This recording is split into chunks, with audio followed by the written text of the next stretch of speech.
I don't know if that's gonna work. We'll see. Because I don't see any audio on this thing. So, boy, it's a clown show over here at Arrow Podcast. Episode 74 is in the books with my good friend Brian Dombrowski.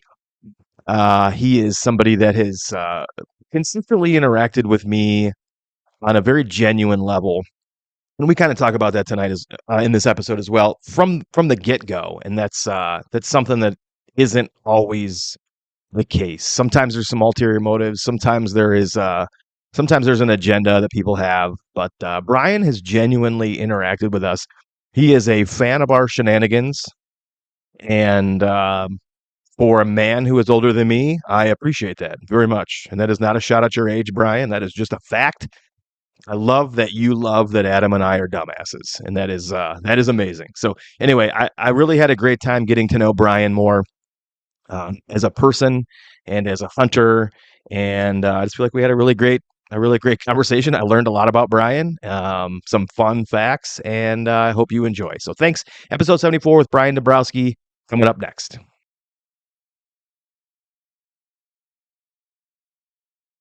No, you sound good on here though. Okay, so. Good. You do too. I'm glad. So, yeah. So thanks for doing this. Hope it's not too late for you. No, in the day. No, it actually works out pretty good on a Sunday night like good. this. So. Okay, cool. Well, we'll get right into it, ladies and gentlemen. Brian Dombrowski, how you doing, man? Doing pretty good. Thanks for having me on. Yeah, thank you for doing this. I know we talked about it last year. Man, once I start hunting season, it is incredibly difficult for me to think about scheduling guests. And then syncing up schedules is so challenging during hunting season. Do you even think about doing podcasts during hunting season, or are you like all in? No, I mean, if someone asks, I'd do one, you know. Yeah. I'm pretty much hunting any chance I get, but I mean, after work or something like that, I got no problem. I was listening to the working class guys today so I had to drive to Grand Rapids this morning and back for my son's hockey, and we were listening to them talk to Jared Mills. And Kurt was talking about how they'll schedule all the way up to hunting season with like guests and stuff. And this is what I took from what he was saying. And then like, they don't even try to book guests during hunting season because it's just too hard because they do everything like in person. And so you got to be willing to go to New Windsor, Illinois. And it's, just, that's kind of how it goes. But again, I'm sorry it took so long. You, Brian, are somebody who always has interacted with me on social media. And I appreciate that because it's genuine. From what I can tell, it's genuine. Yep. I think we got a few people we both know, like Matt Lair. 100%. Some of those guys from around that area, Josh Arbogast. So I talked to Joseph James, Boogeyman. Oh, you do? Like good. Oh, yeah. Yeah, he's a good shit. So. He is hilarious. I just saw, he posted just the other day that he ordered a custom grill, a custom gold grill. For his mouth. For his teeth. Yeah, for his yeah, okay. It's amazing. Well, he works a lot, so he's making that money. So yeah, he's got to diversify his investments. But I was just saying, like, there's some people that there's people that you meet online, and social media is this beast, and it can overwhelm you. Or you can take it sort of for what it is. And I feel like you do a great job of balancing your personal life and then dabbling on social media. And so you've never disappeared, at least that I'm aware of. Like for a couple months I did last year, I think. Did you? A couple years ago. Yeah, for a few months I just got off it, Yeah. I'm born in 77, so I'm at that generation where we didn't have social media, so we really don't need it. Sure. You know what I mean? So, we don't care about, but it's fun to interact with people, and you learn a lot of stuff. I've learned a lot of stuff from a lot of other hunters and a lot of other guys out there, Yeah. Because it's a wealth of knowledge too, but you can go down a rabbit hole with a lot of guys that are just, putting on a front, and right. There's a lot of shit out there too, I guess. Well, where I was going with that was I thank you because you have been a genuine connection on Instagram specifically where we share back and forth and it feels genuine. It doesn't feel like you don't have an agenda. You're genuinely a nice guy and you interact and you communicate and you share on there. And I thank you for that because social media is whack sometimes, but like you said, there's good guys and there's bad guys. You're one of the good guys, man. So thank you for that. I appreciate it. So yeah man. I try being, I try being real, I guess. Just, I don't try doing like a production, right. I was watching this TikTok the other day where it wasn't about hunting, but a guy set up a camera and he's doing this like thirst trap for girls or something like that. Yeah. And then another guy gets on there and he's making fun of him. He's like, you mean to tell me you set up a camera to do that and you smiled and you're actually gonna post that? And that goes on a lot, I mean, there's so much production value out there. It just it's laughable. It's funny you say that. Yeah. Do you do any filming of your hunting at all? Not really. Years ago, I mean, this is well before I was even on probably like 2010, 2011 or whatever. I had a GoPro in the tree a couple of times, filmed a couple, kill shots, that kind of stuff. But I don't know. Sometimes I carry it with me, and then I'm just like, whatever. I'm here to hunt. Right. There's so many people out there putting out quality shit that I'm not going to waste my time on it. I want to go. I want to do my scouting. I want to just get out there and do my thing. Yeah. Well, because I think about how there was once a time where I really wanted to put out like high quality video content, and it became more than I really bargained for. And I'm okay with the fact that I sort of was like, never mind, I'm not going to do it. But I watched so many guys who I know you had to like stage a 10-second scene, and that exhausts me. I know that's their thing, and it's great, and it turns into be this wonderful production. That's where I lost it. Is like that is not for me. Yeah, that was a little like you clip your GoPro in the tree, and then you film yourself walking by it, and you stop. You gotta go back and get it. And I'm like, holy fuck! I can't. I couldn't. I could never do that.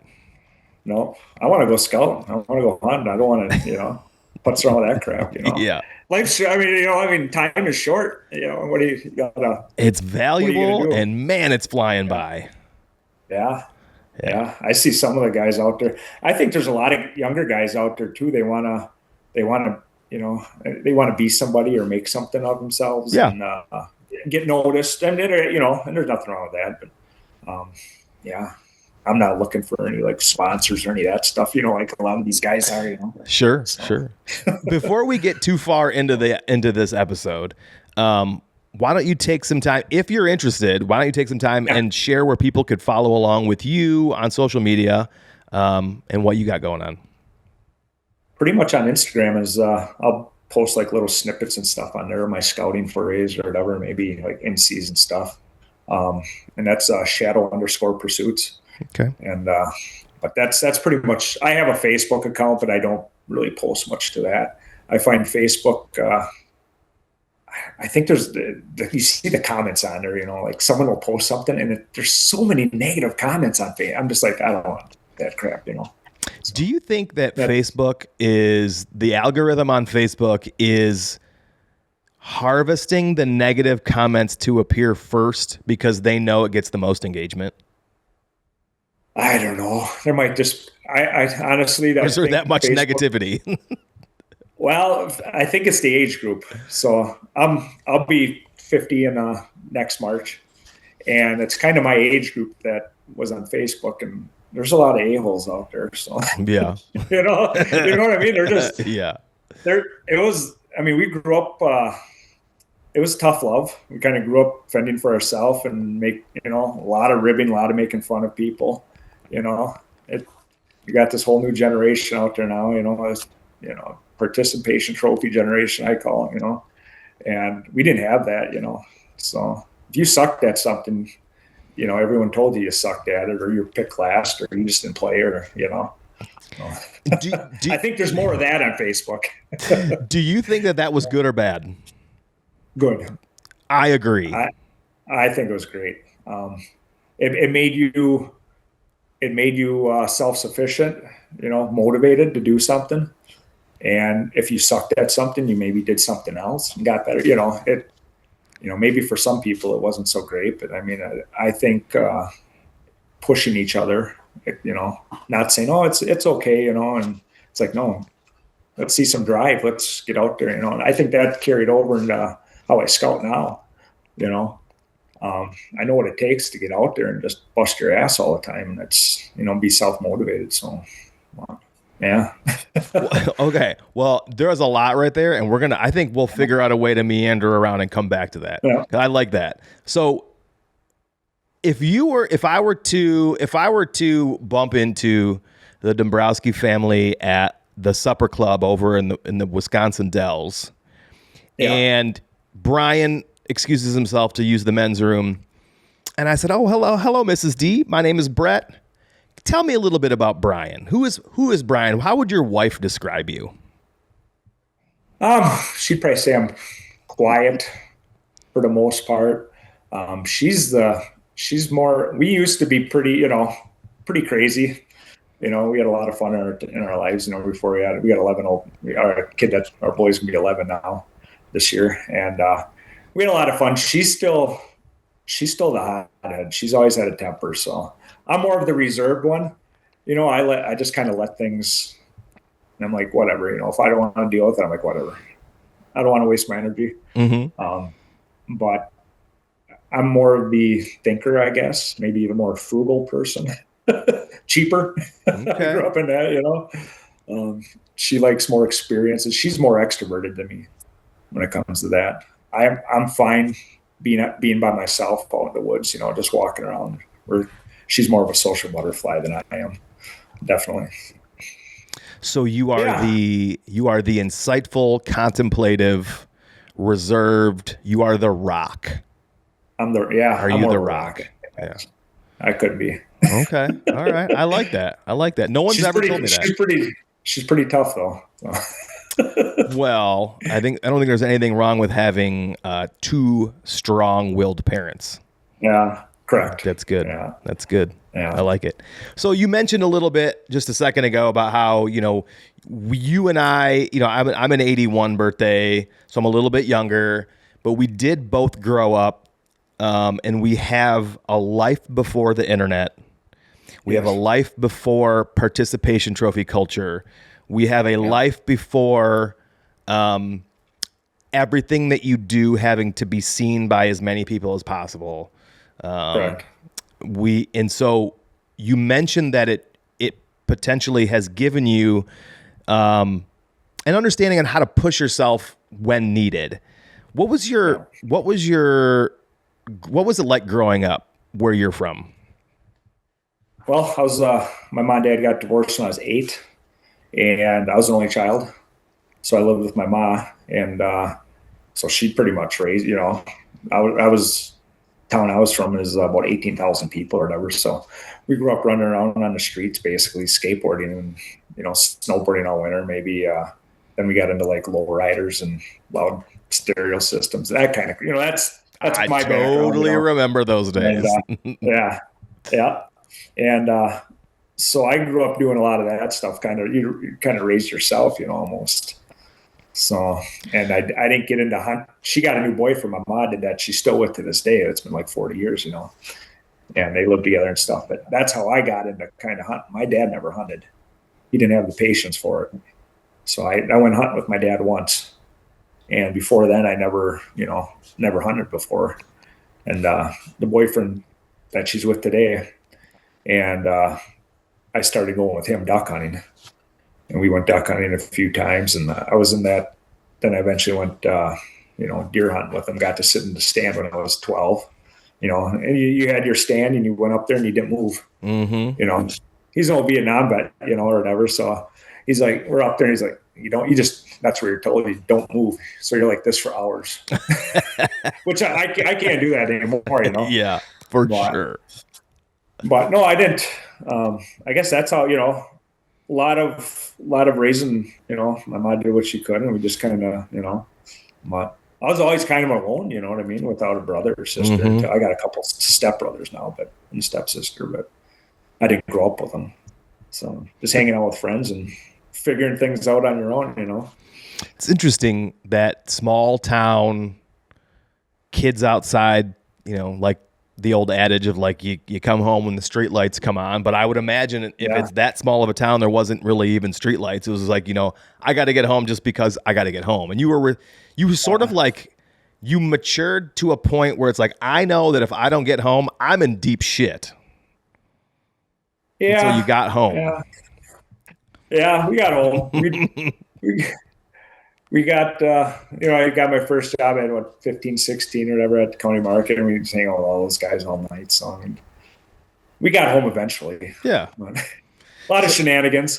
In your loud stereo systems, I imagine... So when I think back to the loud stereo systems, I always wanted, and I don't know why, I always wanted an S10, a Chevy S10 lowered. I had one. Yeah, I had one. With at least one 12-inch subwoofer behind, not even extended cab, just the single cab with the tall, narrow, almost tapered, plywood carpeted subwoofer box behind that seat. I always wanted that. Never got it, but I always wanted that. And what would you listen to in the loud stereo systems, though? Well, I ran two MTX Thunder 4000. I think they're Thunder 4000s. They were 12-inch subs in the back. We used to do stereo competitions. I had like a 1 farad capacitor. We had the 6-disc CD change. We had a tape deck with a 6-disc CD changer. Yes. I had white MTX amps back there, and I had a whole thing laid out. Yeah. But I would listen to a lot of different things. I really got into like, Tupac, that kind of stuff, little Wu-Tang back in the day. Okay.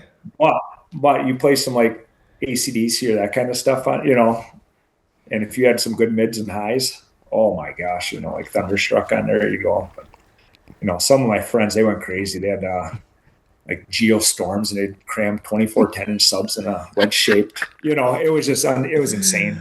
Oh, yeah. Do kids even do that? Though. I don't know if they do that to that extreme anymore. I don't think they do. I don't know. But so we got into it. So. I live across the street from a parent of a kid that I went to school with. And I never knew that he grew up right there, but his dad still lives there. And when Chris comes to visit, Chris is my age, I can still hear Chris and sometimes his brother Paul, when they show up to visit dad, I know they're still doing it. But we're in our mid-40s. But you're right. I don't hear like 18, 17, 18, 19. I don't hear 20-year-old kids doing that anymore. No. There's nothing better at night than cruising and just listening to, just feeling that bass, feeling the mids and the highs, and the guitars and everything. It was awesome. And you weren't even really up to no good. You were just driving around. Correct. Yeah. We didn't get into, we weren't getting into trouble or any of that stuff. We were in a car, like a lowrider club and stuff in town. Some of the guys had hydraulics and, I had the 80 spoke wire lux, gold fluted spinners. Oh my word. All that stuff. So, yeah. Yeah. We got into it. My image of you just changed dramatically in a wonderful way. Yeah. So good. So I'm not from, I'm not, family raised hunter, shucks country, but, I don't know. I had a different upbringing, I guess, but it's led me, I guess, to be self-sufficient and be, let's pick, I don't know if you were into BMXing or skating or any of that stuff when you were young. I did have I had a BMX. I had a black ARO BMX bike that I cut a bunch of lawns to buy when I was, I don't know, 14 or 15. Yeah. I had a Haro Group 1 at once. That got stolen, but no, but being in that culture, you kind of drove each other to be better. Like your buddy was doing this, so then you had you worked at it probably even on your own. Yeah. You were working at it to get better. And, maybe he had a certain trick he was doing, so you got to do your certain trick. And so you were always trying to push each other, so that's kind of played over into hunting and stuff, so. Does your brain still tell you that you can do things that you really shouldn't do anymore at your age? Yeah, sometimes I won't get on a trampoline anymore. It's probably good. But my back. But no, I mean, I can do. I jumped on a snowboard again last couple of years. I've been doing that, and I feel like with a little more practice, I could be doing backside 540 indie grabs and stuff again. Seriously? Oh yeah, yeah. We're doing some crazy stuff. We used to live on. That's all we did all winter was travel to all the different the hills in Wisconsin snowboarding. No kidding. Half pipe, dropping into like 15-foot half pipes and stuff down at Tyrol and Basin, and there's some. It's pretty crazy stuff. I know it's fun. Well, the reason I ask is when COVID first started, it was like, so my birthday is mid-March, and we went out for my birthday dinner in March of 2020, and like the next Monday, everything was like zip, closed, done, everything's done. And so I was like, okay, well, what are we going to do stuck at home? So I bought an Xbox, and I bought a BMX bike from Amazon. So I was like, surely I can still do all of the same things. Well, let's just say I can't. I fell almost immediately and have since donated that BMX bike to my children. Yeah. I still ride my kid's My kid has a couple skateboards right here. I'll get on those every year and just, do something on them. My ankles are terrified of skateboarding. Yeah. I played hockey my whole life, but I have the just daintiest little ankles that just roll all the time. I'm always rolling my ankles. I don't know what the hell the problem is. I could definitely never skateboard. That hockey, I mean, even now let's say you don't play hockey for a while and you get back on, you start skating again. Do your front of your shins hurt a lot? No, but my feet, the bases of my feet will. Like the arches and the outsides of my feet will. Just from stabilizing myself in the skates and being on my edges, my feet will kill me. And my groin. I noticed with snowboarding, the front of my shins took 20 years off and went back on it. The front of your shins start to, Yeah, because you're on your toes a lot, aren't you? Yeah, yeah. And I guess if you're on your heels, you're lifting your toes up. Oh, yeah. Yeah. Woo. So you're back and forth. Good for you, though. Yeah. Keeping after it. It felt good. I mean, I'll tell you, it brings life back into you doing that shit.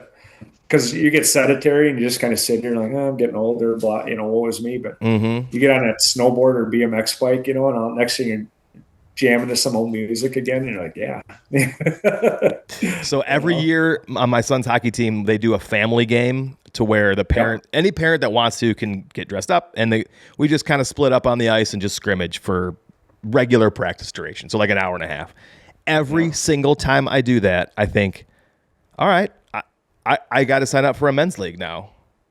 But it's a big commitment, and it's right in the middle of hunting season, and I don't want to pay the money to go be on a men's team and then miss 80% of the games. But I do it. You're right. It pumps life back into me for sure, because I can still do it.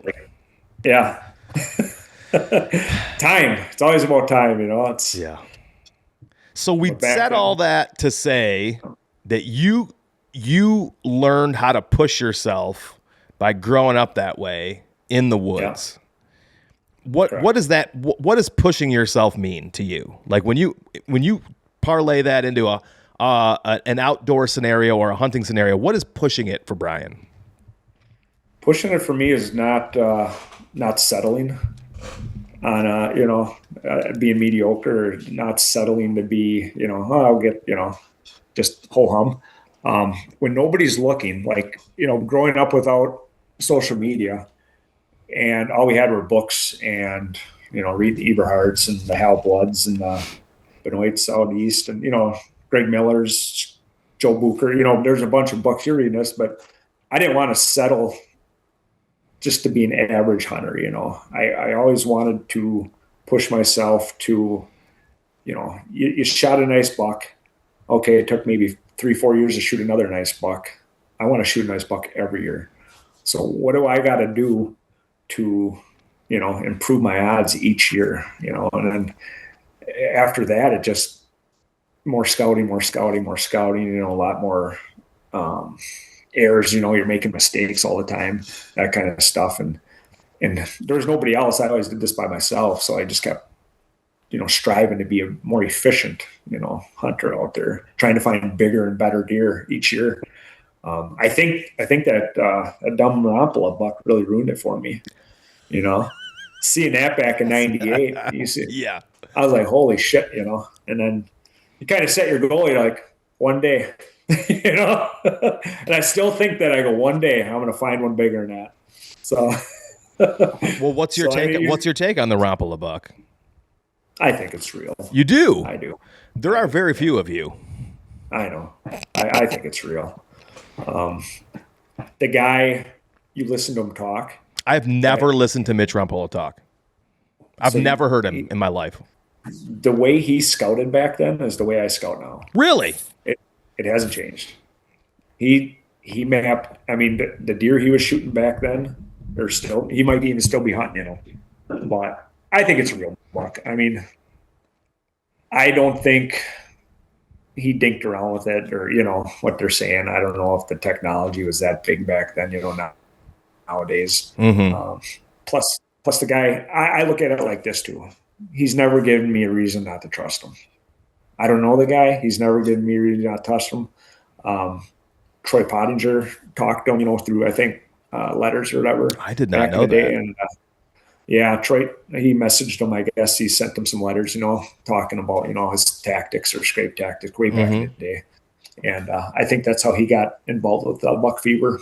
I think it was called something else before then, but no, I got no, maybe I'm not going to look at his character as far as I know suppose he did some other stuff off whatever, Mm-hmm. I'm not, who am I to judge? Who are we to judge? You know what I mean? Yeah. Everyone talks about, thank the Lord for this deer, right. Thank God for this moment. And they're throwing stones all the time, So who am I to judge? That's interesting. Guy's never given me. Yeah. Go ahead. He's never given you a reason. Never given me the doubt. So I mean, to hear how he scouted back then, where he mapped out miles and miles and miles of this marsh, and it's very doable. You map out a huge marsh, and there's always going to be a decent buck. I think his was 8,000 acres or something, which is very doable. And he knows all the different doe groups out there, all the different groups of deer, where their bucks are bedded. He knows where the genetics are. And, I know he shot some pretty wide bucks or whatever, and that people play off of that, I guess. But I know areas where I can go and get a specific genetic, maybe, I mean, they're talking sand country. I live in sand country, so I know it produces some big bucks, especially in those marshes, because that's a different type of soil. Mm-hmm. But yeah. I hope one day we know, but whatever, I guess. So because I genuinely do not know the answer to this, where have you heard all of his conversations? Because I really don't know. Way back in the day, you can actually find him on YouTube and stuff. I forget, he did some news interviews back then. If you Google, just go down a rabbit hole on YouTube or whatever, you can hear him actually taking people. He took a news reporter. I forget the name of the news reporter. He was from Michigan. Durkin? No, I can't think of the guy's name. But Pat something maybe, I don't know. But he took a news reporter and was kind of showing him how he did it, how he backtracked bucks, in the wintertime, following their tracks, figuring out their travel routes, all this stuff. The big rubs, he was big into rubs. And you can tell the different characteristics off the rubs, and you can follow that buck through the marsh. I mean, just, how they're bedded, where they're bedded, different way, I mean, this was back in the, 80s, 90s. He was doing these guys were doing this stuff. So, and he used to have that website. He had a website for a little while, but he shot a lot of nice bucks. So there's something to it. So the one thing that always sticks out to me is, because that deer is so huge and so abnormally wide, why wouldn't there be people hating on it? That's all the internet is when someone does something amazing. I know. I mean, it's the first thing people do is throw stones at it. I mean, someone shoots a big buck and it's like, oh yeah, poached. It's come on, guy. Yeah. I just kind of sit back. I know I guess I get that from my dad. He's like, just sit back and wait for all the facts to come up before you make a decision. Yeah. He's just like, even in politics, he's always like, just, just sit back. The truth will come out eventually, you know. You got it. It flip flops one side to one side. Like every 12 hours, it's a different story. Good grief. It's hard to keep up. Well, that's really fascinating. Go ahead. Yeah. Oh, someone shoots a nice buck, and the first thing they do is, I was thinking about this. That is the ultimate respect. You know, that'd be the ultimate comment I would ever receive as someone like that guy's a poacher.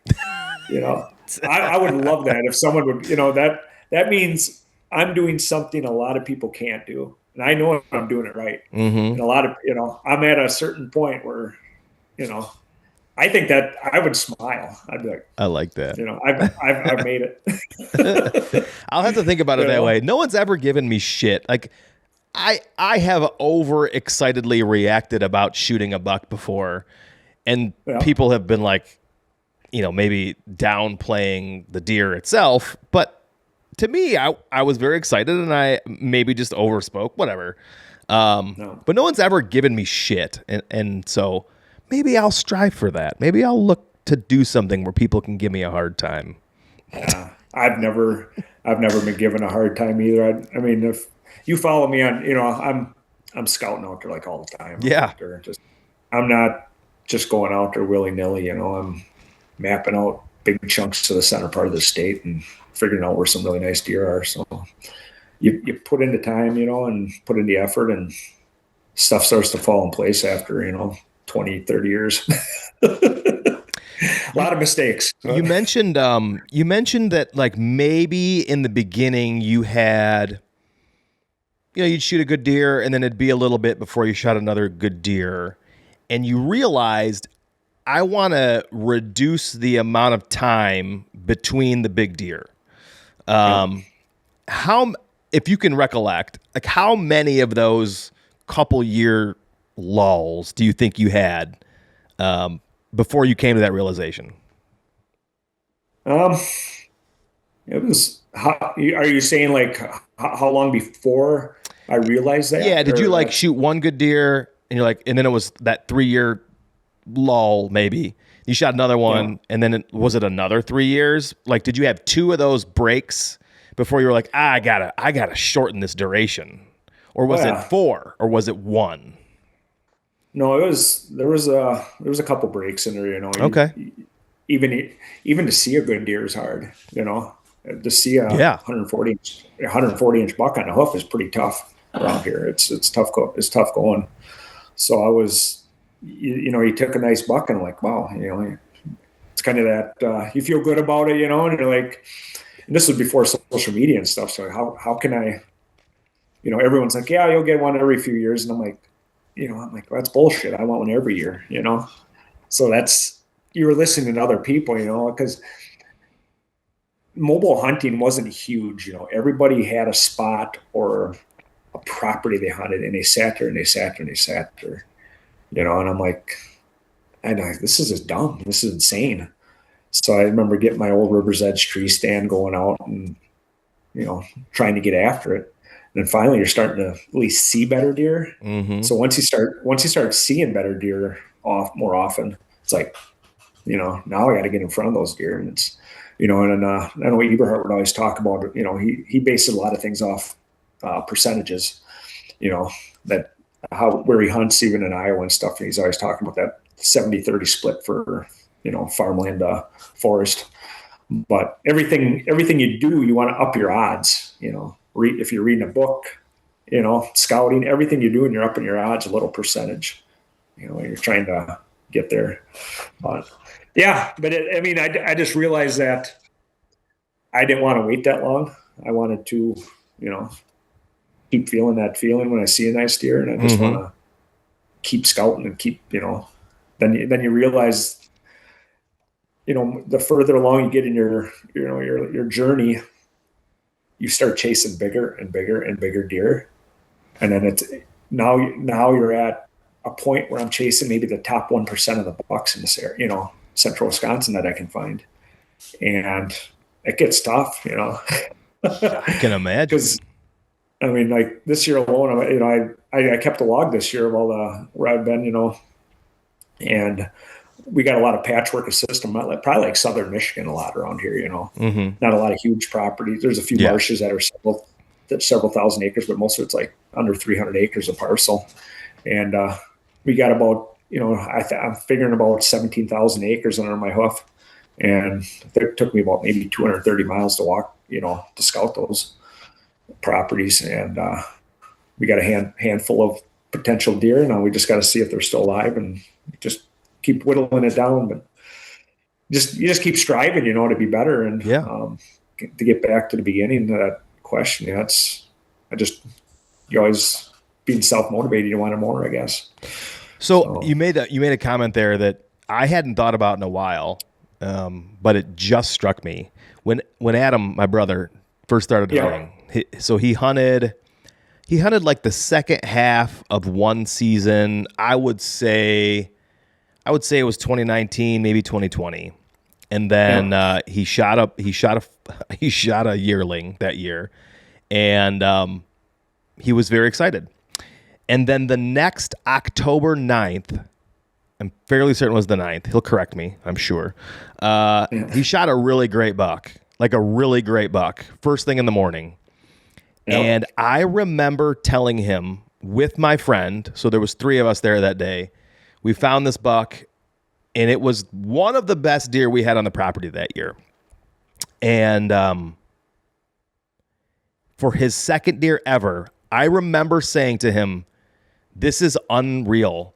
Soak it in. You may never shoot another deer like this for 10 years." Correct. And the reason I don't feel that way anymore. Yeah. But the reason that we said that is because that is what was ingrained in me from the guys that I was hunting with. Correct. And it's nothing against them, but that we were not mobile hunting yet. No. So this was just a few years ago.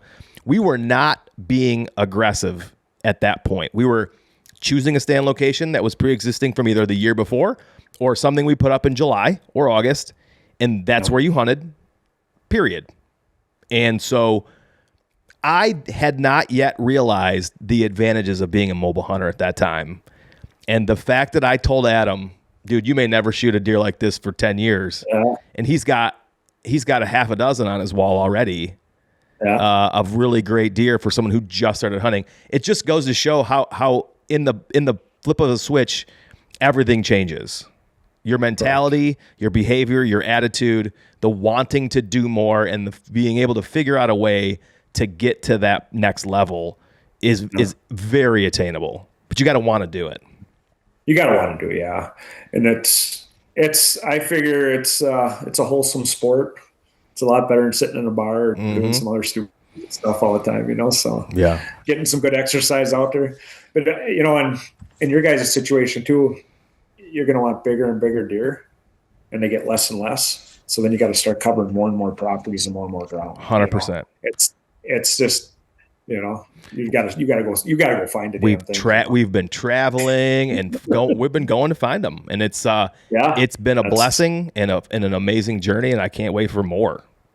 Yeah, I see you guys have been down in Illinois. Do you guys have a lease down there now? I do. I've had this is my 3rd year with the lease. Okay. And so he was gonna do it last year with me, but he had bitten off more than he could chew. He really wanted to shoot one in Kansas, and so we spent a lot of time in Kansas. We spent a lot of time at home in Michigan. I don't even think he hunted at all in Ohio last year. And so I think he just was like, you know what, Illinois is just one too many. So, but I'm 90% sure he's going to do it this year. Yeah. We did Illinois for the first time last year, whatever. So I shot a decent buck down there. But I was on some public. I thought it would be better, honestly. Really? I thought it'd be a lot better. I figured from what I found on that property I was hunting, and I think, I'm thinking about the heyday, when I used to hear about Illinois, golden triangle and, all this stuff. And but you go down there and I'm talking to people that live down there. I mean, there's some beautiful bucks down there. They shoot monsters. I think private property is the way to go. If you for Illinois, there are some good areas for public, but it seems like you are relying on the location of that public in relation to private. Mm-hmm. You know, I would everyone's agree with going in that. the back corners. You know, the public in Illinois was so, and Indiana, what I seen, I scouted down there a couple years back, is so heavily managed, compared to what we have in Wisconsin and maybe what you even got in Southern Illinois or Southern Michigan. There's trails everywhere. It's heavily managed. I mean, I know if a mouse gets squashed on a property in Illinois, you can look it up. It's like how many mice did you shoot today? It's like, how many hunter visits? How many this? How many that? Like there's just so many rules. I'm like, this I don't is like crazy. that really pisses me off. I know. I'm just like, that's kind of a turnoff. And so there's only so many places to go. I located a nice buck, shot that last year, and I'm dragging that thing out. And I must have walked by 6 or 7 other guys walking in. I mean, that's the pressure too. Yeah. I mean, they sold a licenser there last year. There's still good areas and stuff. I'd have to put some time. I just don't know. I don't think I'm going to go back this year. I'm going to go back to I'm going to go back out west or whatever, where I can open it up and play my game a little more. Man, I enjoy just being able to just freestyle. Just let her rip. Yeah. Just let her rip. Show me where that track is, where that rub is. Let me go after it. And yeah. I don't know why I got on the lease thing, but I did. Yeah. And I'm not mad about it. No. I have had multiple leases. I had the biggest, maybe the second biggest deer I've ever seen on camera on a lease in Southern Illinois, but I had trespassers like crazy and dogs like crazy, trespassers and dogs. Yeah. Dudes walking the river bottoms, like in front of my camera, just confronting me. And it was very unfortunate. And then I let that one go. I've had them in Ohio and they never really kind of pan out. But this one in Illinois that I've got now, the landowner's a cool guy. He lives right next door. Yeah. It's like a 28 acre chunk carved out of like 140 or whatever he's got. And it's one of those properties that I think would get a couple big deer every year cruising through. And for the price, I mean, I can split it with a guy and it's very manageable. It's a bit of a hike to get down there, but it's easy. It hunts real big. And it's just one of those things like, I know leasing gets a bad rap, but it's an amazing property and I just can't foresee letting it go. Yeah. I think when I first started out hunting, when I was like 12, we had, with my mom's boyfriend, we had a 120 acre lease for a few years there, when I first started out, but I don't private public lease, whatever. I mean, as long as you're out there hunting, having a good time. Yeah. What was the culture of hunting like when you started in your town? What was it like? Was there buck polls? Was everyone hush hush about what they were doing? No, I remember at school, all the kids are like, you don't talk about score, but it was like, yeah, I shot a 6-pointer and and I'd be like, yeah, I shot a 7, even though maybe that point was like, yeah, negligible. You're negligible. If you could put a ring on it, my uncle. That's right. But no, it was everybody hunted. Everybody hunted. I think back then, and less now. And I got what was really neat was I got to go up north with my Uncle Gino. He would tent camp up in the Schwamigan National Forest land up there, and we would hunt up there for several years in the tent. He hunted up there his whole life. He wouldn't even come back home for Thanksgiving. He'd go gun hunt up there all year. He's pretty diehard. That was his time, and that was fun. That hunting camp tradition, and I haven't really been part of that except going up there with him, setting an outfitter's tent, and you got digging the toilet, and you got a little camp stove and yes, shit. That was neat, Nobody wanted to get all their sleeping bags. It's 10 below zero and the fires, if you're in a sleeping bag, you're warm, but everyone would kind of just wait till someone get their ass up to, turn on the fire. I miss that, and those are good times. So you grew up in a town where everybody hunted. Pretty much, yeah. I mean, there's a majority of the people did. Was it one way or another? Was it for sport or was it for sustenance? I don't think it was for sustenance. I think venison has come a long way for people. As far as making it.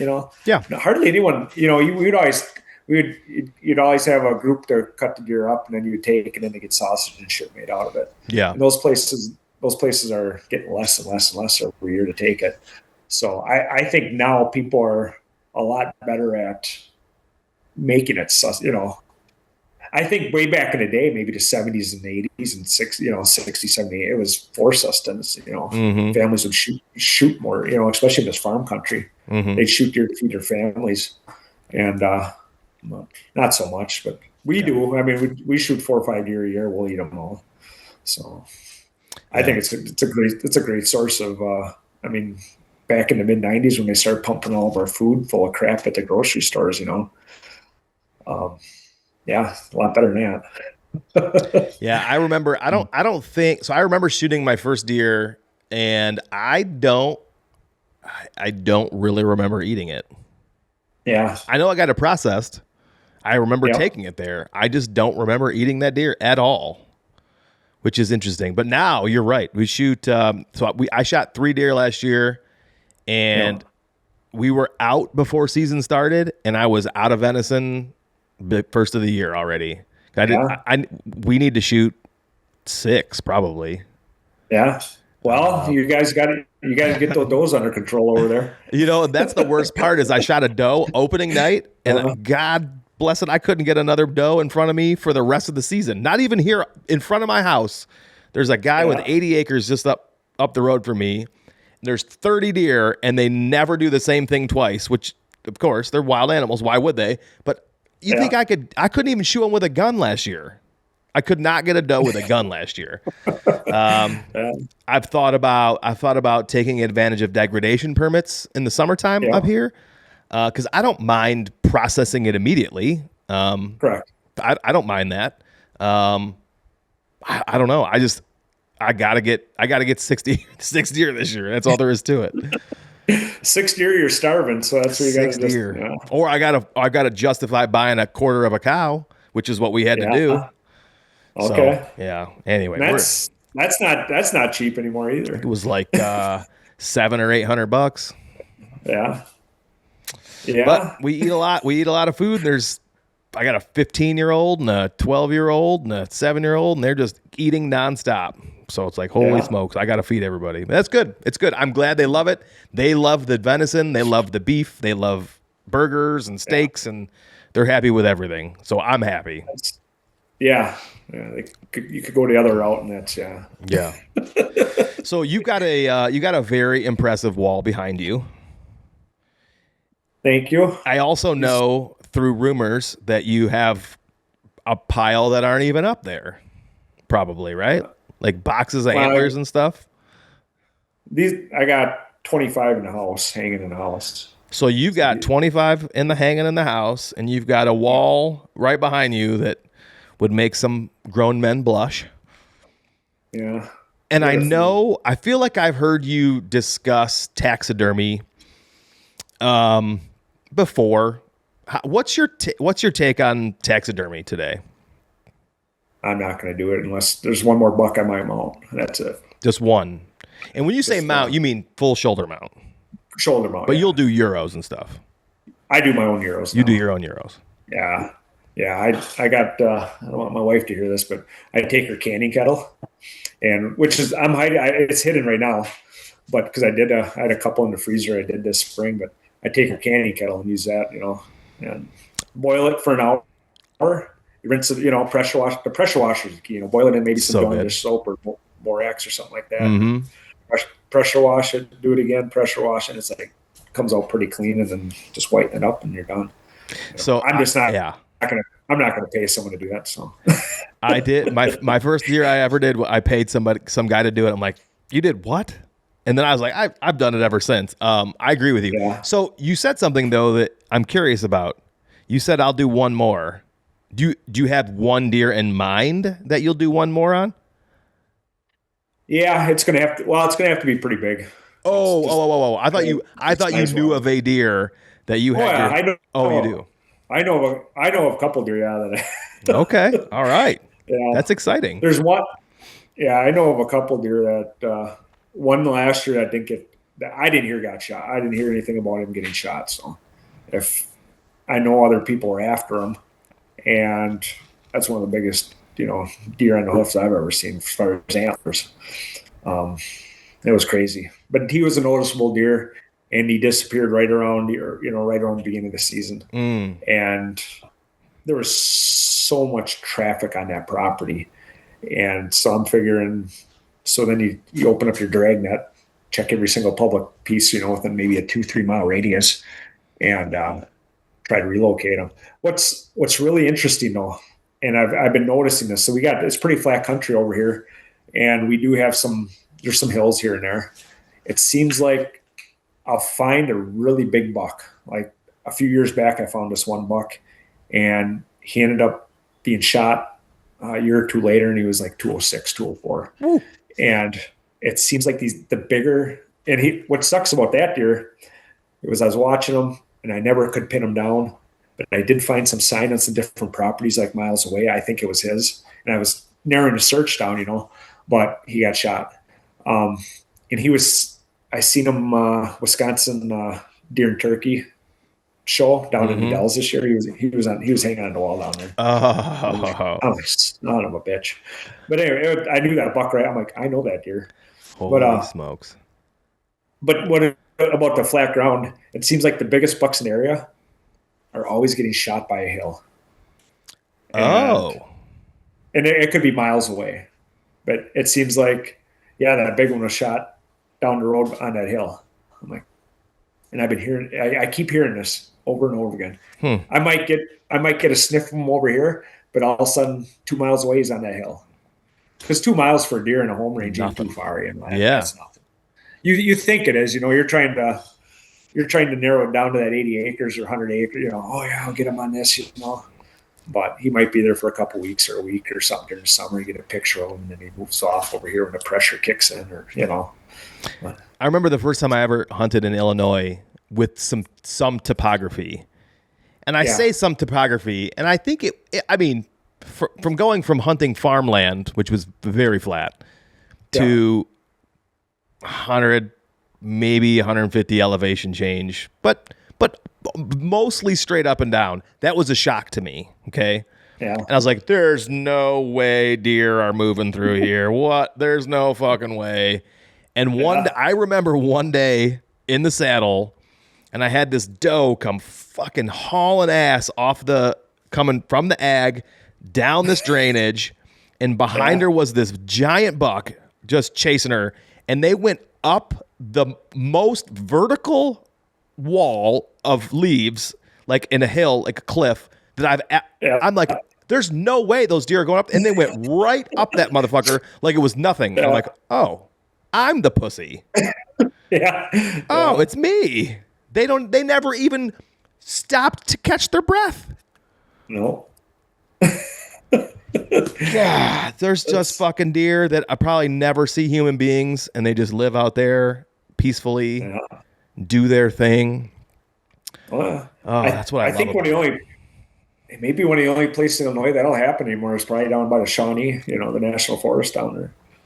I think everywhere north of that, everybody knows every deer, Yeah, man. At some sort or another, do they do any culling in your area? Culling as far as like they got no, they got egg tags, but not culling. So I know that where I was hunting in Illinois up north, not far from the Wisconsin border, every single postseason they would do a cull in the state park, and based on what I've heard recently, they've just decimated the gene pool out there, and that's super unfortunate because that place was incredible. And that makes sense because what the heck?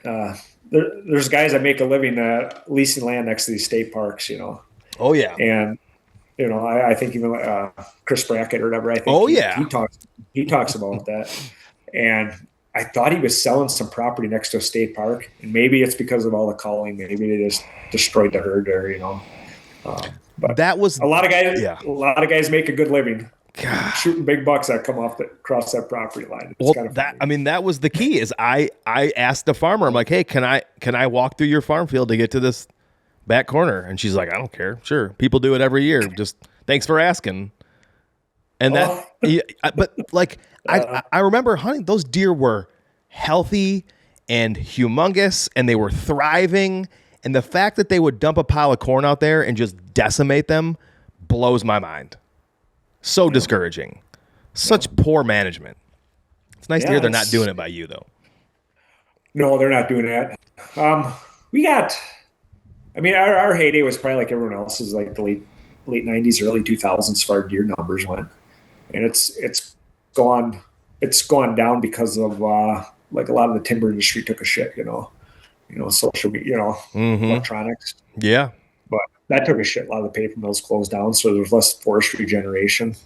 A lot of areas around here, they planted such a monoculture of pines that it just sucks for deer. We got wolves, a lot more predators now. A lot less people predator hunt, do that kind of crap, so that has a negative effect. So sure, they are kept in check, I guess, around here. So, no culling. I'm happy. So. Yeah, no kidding. Well, I think I did hear that Illinois has eliminated the culling program. I don't know if it's statewide, but maybe it is statewide. No. Do they do that? They do that by you in Michigan there? Or? So this year, I can't remember if it took place, but it was it did. So yes. So we have, especially in Southeast Michigan, there's a lot of rural residential neighborhoods. I mean, that's kind of a generous term. It looks like every other suburb. I've been to Wisconsin. I've been to the suburbs. I've worked there. They all look the same. Beautiful. Yep. There's pockets of woods. There's deer. There's incredible landscape that people pay hundreds of thousands of dollars for. The deer are decimating it. There's giant bucks in these neighborhoods that no one can shoot because you can't shoot a firearm in the city limits. And then all of a sudden you got too many deer and the car accidents are out of control. And so the city's like, we got to do something. This year, I do believe a couple of the townships near me decided to hire some sharpshooters. I actually don't think it went well, which is interesting. No. I don't think they were very successful. I think maybe some of the airports, I've heard of airports, maybe by municipalities, maybe hire sharpshooters. Yeah. I don't know what you got to be a sharpshooter, I guess. So it sounds neat. I think there are places in Michigan you can get a permit to deer hunt on airport ground. Okay. I don't know if it's archery only. Because there's one by where we go, and there's always deer out in those. Airports have, they have the primary like runways and everything, and then they've got like excess land. There's correct fucking hundreds of deer out there all the time. Yeah. That'd be interesting. I've never looked into what kind of clearance you got to have to walk out there with your bow. Down the runway. Yeah, it's and people play that game too. And I've never got into the urban hunting, that kind of hunting. That's a whole nother game because you can go on like water and utility land. They got all these places have that to hunt. A lot of it's who you know. Sure. If, let's say a township or a town is giving away tags or whatever. Usually it's people that know everybody gets the tags, and everyone gets screwed out of the rest. Yeah. A lot of politics there, but I never played that game. I just, and there's some great deer that be had. You see people shooting them. Look at you got the guys. Sequin started that whole trend. All that stuff. Huge deer. Oh yeah, just crazy. Stuff you'll never. Crazy. I don't know though. Like I've watched those videos of Lee and the crackheads and the people having sex. And I'm good. I don't need any of that. I'm good. I'm good too. Totally good on that. Yeah. Yeah. That's funny. Yeah. Right. I think they told a story where they shot a deer and it ran out by a bus or something and died. I didn't hear that one. I'm just like, I don't need that. I don't want that. I mean, I get they have to be managed in those cities and stuff, but good for them. They found a way to monetize it and do something they love, So. Do you ever think you would move to another state just for hunting? No, No. no. That's kind of a pet peeve of mine, I guess. I see people doing that. They're like, I can't, like there's a lot of guys from Michigan. I can't hack it in Michigan, so I'm gonna go to Iowa. Mm-hmm. I'm just like, what is that? What is that shit? I mean, so you're not motivated enough to do better. Look at a guy like Andy May. He's out there just getting her done. It's anyone if you put into work and put to work in like he does and scouting and making the game time decisions, you could do that. I firmly believe that. You got guys that just I don't understand the concept of going somewhere easier to hunt all the time. I guess, or moving somewhere to go, where it's easier. Yeah, I think it's a neat experience to go somewhere that has a lot different type of hunting you can enjoy. Doing the out west stuff, or maybe Kansas or something. Where it's kind of cool. Maybe seeing the rod, but moving there, no. I think what is that saying? Where steel iron sharpens iron, or steel sharpens steel. Oh yeah. I mean? Where you cut your teeth on this crap here, and if you're really good, like there's a lot of good guys in Michigan that hunt. If you get good at hunting Michigan or Wisconsin or PA, you hear these guys, they can go anywhere in the country and kick some ass. Yeah. So those are the scary guys. You get really good at those things and let them loose on some of these cupcake states, they'll clear them out. There's a lot of guys you don't know too. I mean, there's a lot of guys I know. I'm like, how the hell's that kid getting it done every year? In this marsh, heavy set kid out there just giving her, and he's like sends me a picture. I'm like, what the hell? I'm like, good. It's awesome. I mean, there's a lot of guys you don't know that just are killers. It's just crazy. You make a great point. There are a ton of adult men that I know who have zero social media that kill great deer every single year, and you'll never know it unless you're their friend. And they're self-motivated just to go, and they're motivated to do it. Yep. So. Yeah. No, I know that you love the area that you live in, and I know that you love hunting in Wisconsin, and I just am always curious. I also know that you travel. I know that you go with people that I know to other places and experience amazing things. I didn't know if you had ever been somewhere you were like, ooh, I could sell my house and I could relocate. I love it here. Or not. I fell in love with I fell in love with like North Dakota. Okay. I did. I mean, I've heard that. The freedom, the vastness, the openness of it, because you're out there hunting or something, and it's just sunset, and you can see it as far as you can see, it's just, there's something about that, Have you done Kansas? No, I haven't done Kansas. I was just looking at Kansas this year. I'm like, maybe I should put in, I think got to get a couple points maybe for that now. But I've never done I don't Kansas. know, man. I drew twice with no points and once with one. Yeah. Okay. It's worth a shot. I know. That was one because I didn't want to do Illinois this year, so I'm like, maybe Kansas, and I think I'm gonna go old school and go back to Nodak. North Dakota's it's on my list, man, for sure. Yeah. But you said like the sunsets, and there's something about being where there is no light pollution. And I was sleeping in the back of my truck in Kansas. You'd get up to pee at 3:00 in the morning. And you'd flip the back of your truck cap and you'd climb out and you're just peeing. You just look up and there's no light pollution and you see space way just in a way that you've never seen before. It blew my tits off. I couldn't believe it. It was just mind-boggling to me. The things that we're missing. Like I could go out of my barn right now and it's pitch black outside, but there's enough crap from the city that you can never see that stuff. It's beautiful. When you're out in a situation like that, you feel like you almost feel like what maybe the Native Americans felt like back then, hunting and just you feel closer, to nature and just closer to everything doing that. It's like a different feeling. Mm-hmm.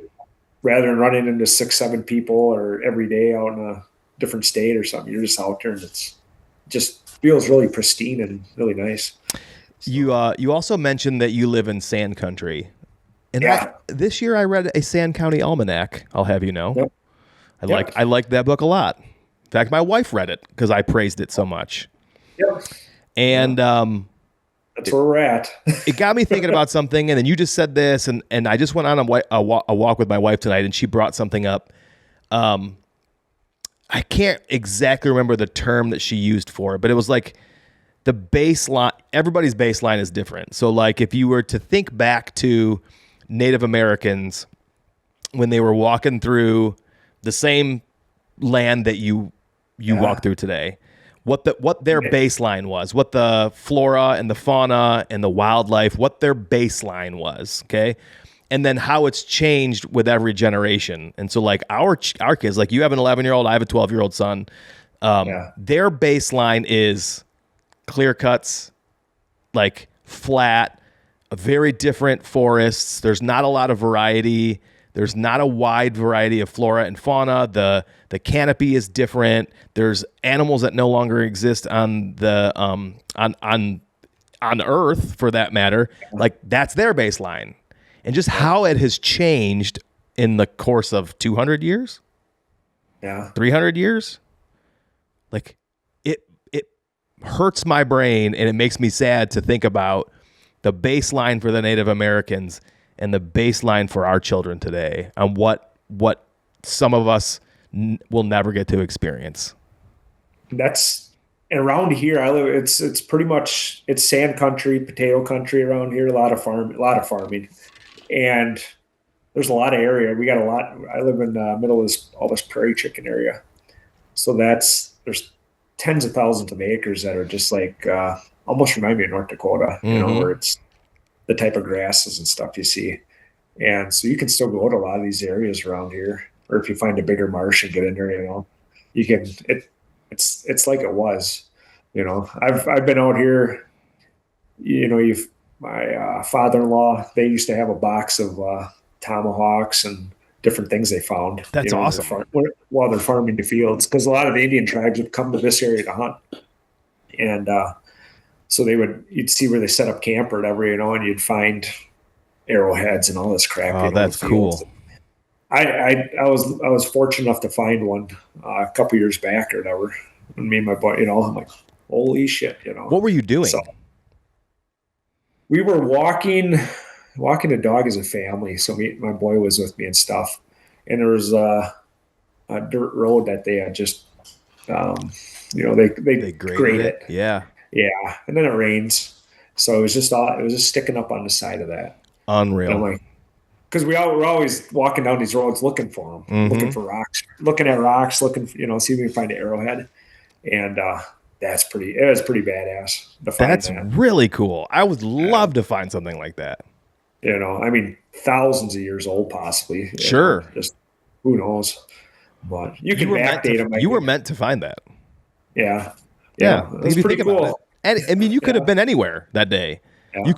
You could have stepped 2 foot to the right or 2 foot to the left or blinked and you would have walked right past it. You were meant to find that. That's awesome. Yeah. Yeah. Then you start doing a little deep dive into it. You see it's made out of a rock called chart. You know, it's kind of like you know, easier to flint or whatever. Yeah. It's kind of neat. And you can even, if you go down, you can go down to, you know, the wormhole, and based off the design, you can see what time period it is from and all that stuff, you know. I didn't know all that. That's really neat too. Yeah. Different time periods, you know, they changed their arrowhead structure and stuff. So, yeah. What other cool stuff have you found out in the woods?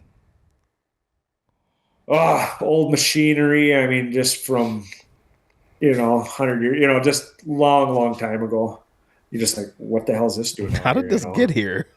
Yeah. Yeah. But then I do a lot of research on like old aerial imagery, and you probably have something like that. You could look at back at Michigan. Mm-hmm. So the state of Wisconsin did aerial imagery back in the 30s. They did the whole state, late like 1938, and they've done it periodically. So you can go back that far and see what the landscape looked like back then. So it's pretty neat. There was a period of time when we first got this house where I would try to collect all of the aerial images of this exact property. Yeah. And just print them off and just keep them. Because it used to be, this house was part of a 200-acre farm, potato farm. And And there's some really cool old shots of it when it was just a little old farmhouse. But this, I'm in the barn right now. Like this barn's still here, and it was just really neat to see all that stuff. I think I could only get back to it was black and white. I think it went pretty far back. I don't know if it was as far back as then, but it was pretty far back, 50s for sure. You ever find an apple tree in the middle of nowhere in the woods? No, not that I can recall. That's another good little tip. I'll find an apple tree like in the middle of nowhere. I'm like, what the hell is this doing over here? And I'll go back to 1938. I'm like, that's the front yard of the farm. I'll be darned. The house was right here. They had apple. I could see where the apple trees were and everything. Huh. So, yeah, it's pretty neat. It's pretty neat the shit you can find. I never thought about that. You can't even tell there's a house there. But wow. I'll go back. I'll scout properties that way too. I always just take a quick look, then see where the old farmhouse was on that property. It's gone now, but it might be that apple tree or crab. I got to make some notes on this. That's a great idea. So it's pretty neat to see too. What else have you found? Oh gosh, just besides just all sorts of old stands and that kind of crap, it's kind of neat to see the evolution of hunting based off the stands you find where people used to sit, and that's kind of neat. Old trails. Oh, this is pretty cool. Back in the logging days up in the Schwabing Nicolay, you'll be walking around up in a national forest and you can feel the indents where the railroad ties used to be. Really?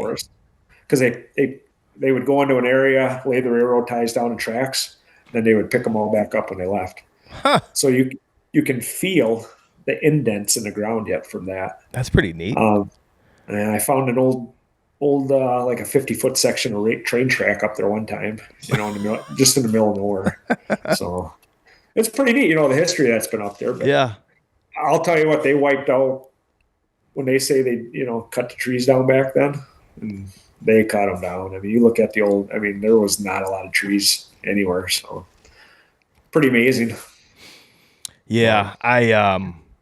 There's a lot of discussion in Michigan right now about what they're doing as far as the winter yards for the deer and how the paper company own so much land, and you're talking about up north, right? Up in the UP, yeah.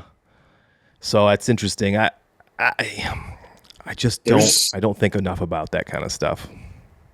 So there's a neat book. I don't know what it's called, but I heard about it, and they got the wintering grounds up in the UP, and there's a book that show, I think, the trails that those deer used for thousands of years.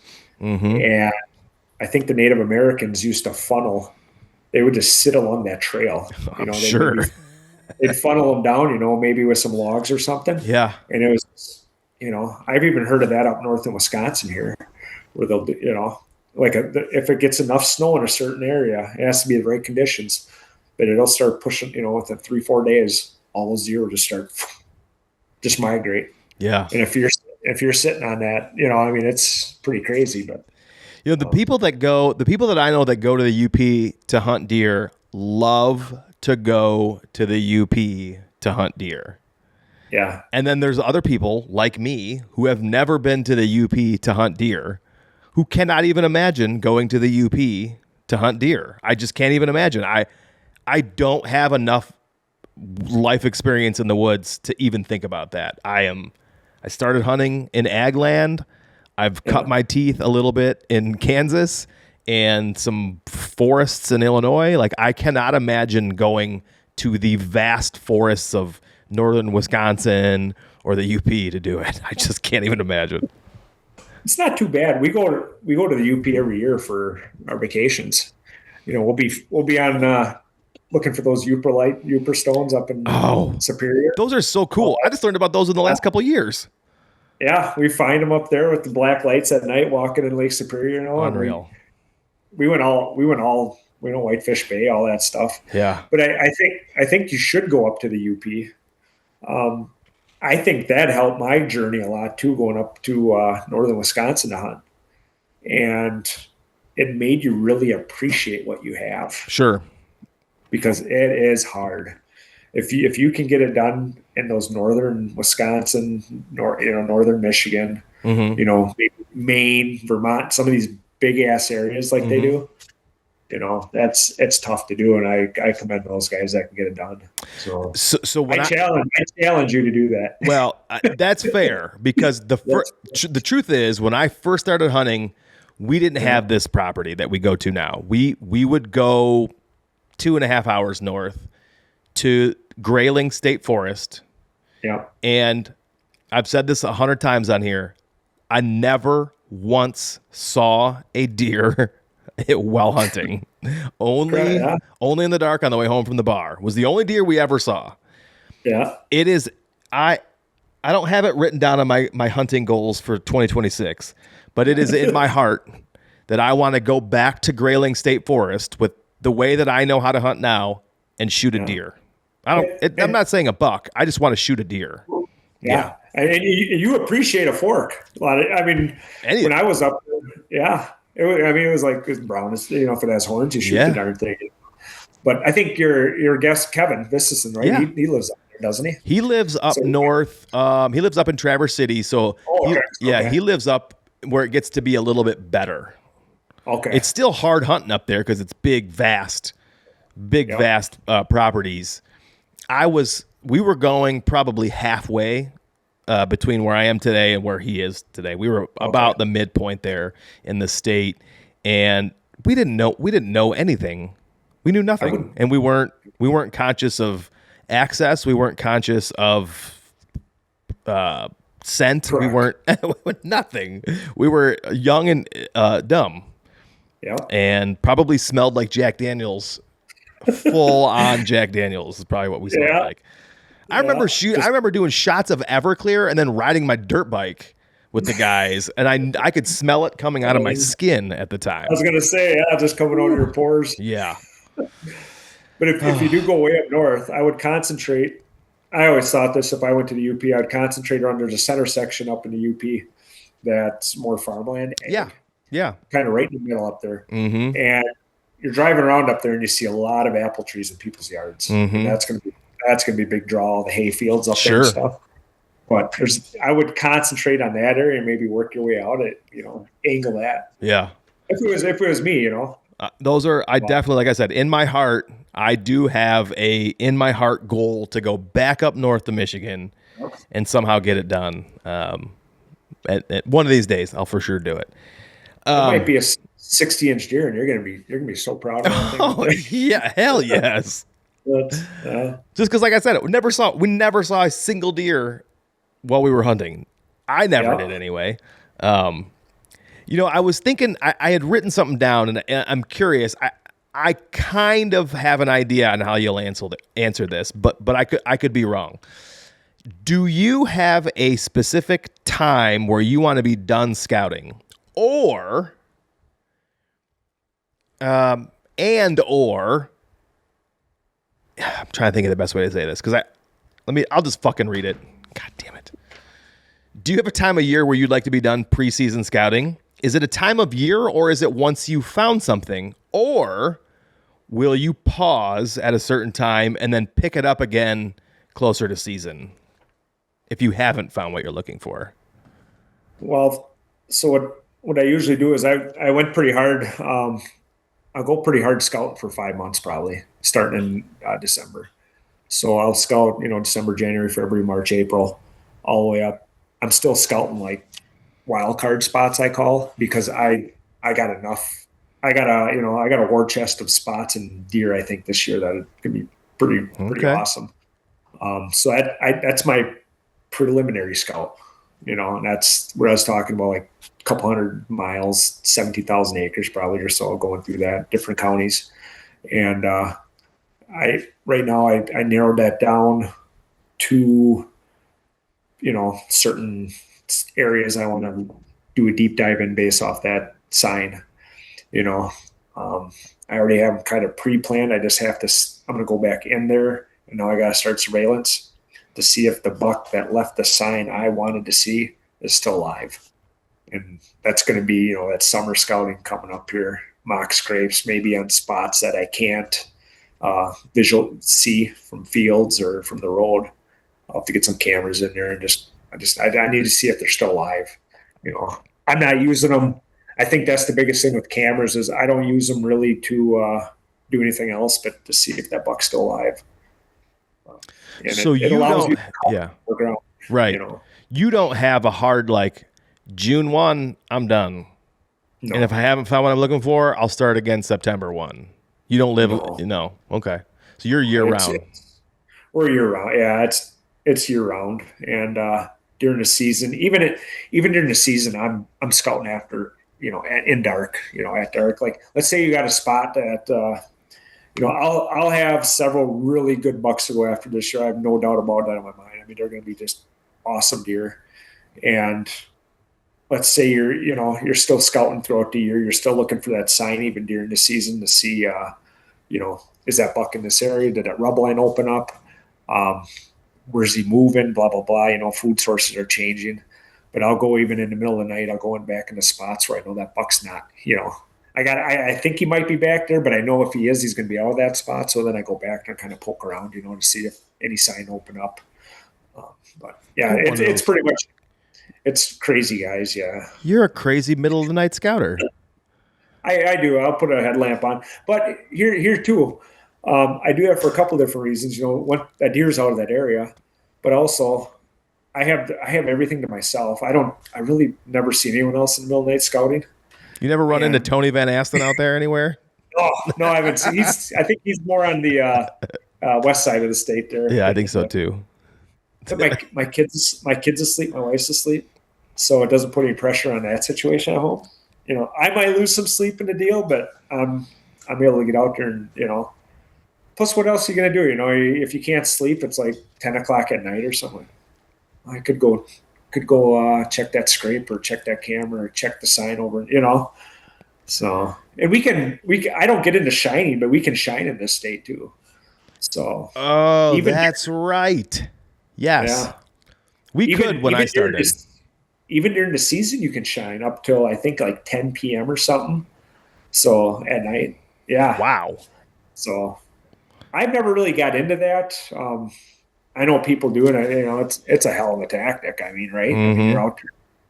But I remember I had one. I don't remember if it was my dad's or if it was mine. I had a spotlight in my truck. Yeah. Again, I'm 21, 22.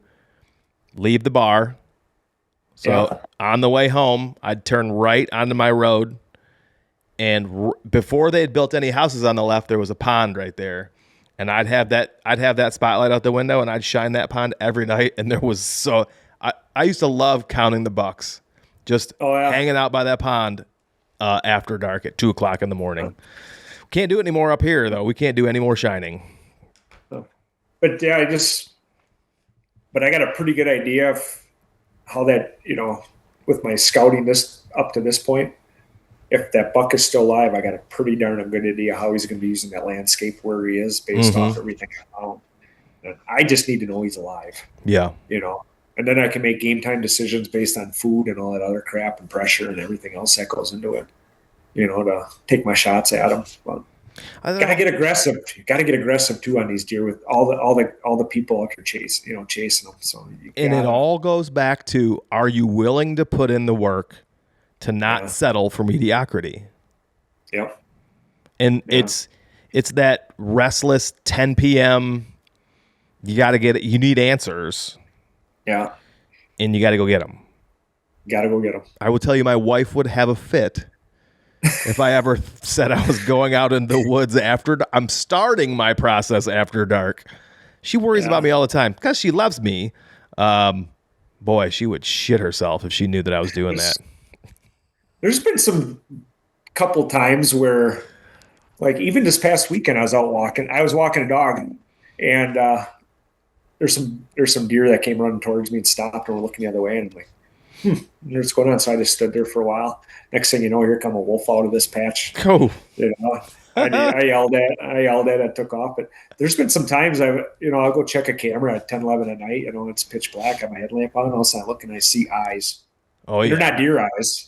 It's like there's like several wolves there, and they're all kind of, like, okay.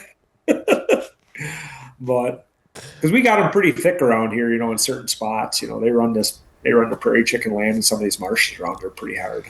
So And I won't even. you're not up north, are you? No. And they're that far south? Oh gosh, yeah. Oh, I didn't know that. Yeah. Huh. We got some of the biggest packs in the state down here. Because the eating's good. Eating's good. Yeah, I think a lot of them came over from like the Necedah area and stuff like that. They got huge swaths of swampland over in that area, and I think that's where some of the elk are too down in that area. Yeah, there's no shortage of predators. I mean, you're hunting a deer that's hunted 24/7, by something. Bear, wolves, coyotes, bobcats, all that shit around here. So you got to get decent at what you're doing, and then people. When you're out there, are you going to areas that have cell service? Or yeah, they got, for the most part. Yeah, there's not too many areas that don't around here. So you got cell service pretty much everywhere you go. I don't carry a gun or nothing. Like most people carry guns and stuff, but I don't. Well, that would make my wife feel better if she could at least track me on my phone as I was getting drug off by a bear somewhere. She'd at least know where my carcass was. My wife wouldn't notice. She would just wake up in the morning and be like, "Huh, where is he?" Oh, geez. Well, speaking of electronics, what is, in your opinion, what is the single advancement in hunting that if it were to disappear tonight, going into tomorrow, a large percent of today's modern hunters would just be unable to continue? It's a toss-up. I think there's two things. Of course, the cell cam is right up there. It's between cell cam and the app, Onyx or Spartan or something like that. I think the cell cam, honestly. We'd have to go old school. Let's say you get rid of the apps. We'd have to go old school like we used to do, plat books and, memory. Ordering up, trusting private property signs that they're in the right spot. Yeah. But I think the cell cam, I think if that went away, a lot of guys would be lost. You got guys that just, we're looking for a good buck. So they'll pepper an area with a cell, 20, 30 cell cams or something. Mm-hmm. Even these out-of-staters, that's what really pisses me off, is I don't run any cameras out of state. I run pretty much all SD cams except for a couple cells I put way back in these marshes where I just don't have time to check them. But you go like to Illinois and you're just running into cell cam after cell cam, and they're from all people out of state, and that's how they hunt. They're waiting for that buck to show up or something like that before they head out there. Yep, that drives me nuts. I wish they would just. And get this too. I know it's it's legal, but, and then cell cams are so damn cheap now. They spend $50 on a cell cam and they just leave it out there because the gas is more expensive to pick the damn thing up. It is now. I've got two in Ohio that I need to go get, and I can't justify driving down there. Exactly. You know how many cell cams? I mean, it's just littered out there. So I would love to see them just say enough. But the money, there's too much money. These Tacticam and all these plays, they got too much money. Yeah, too many years.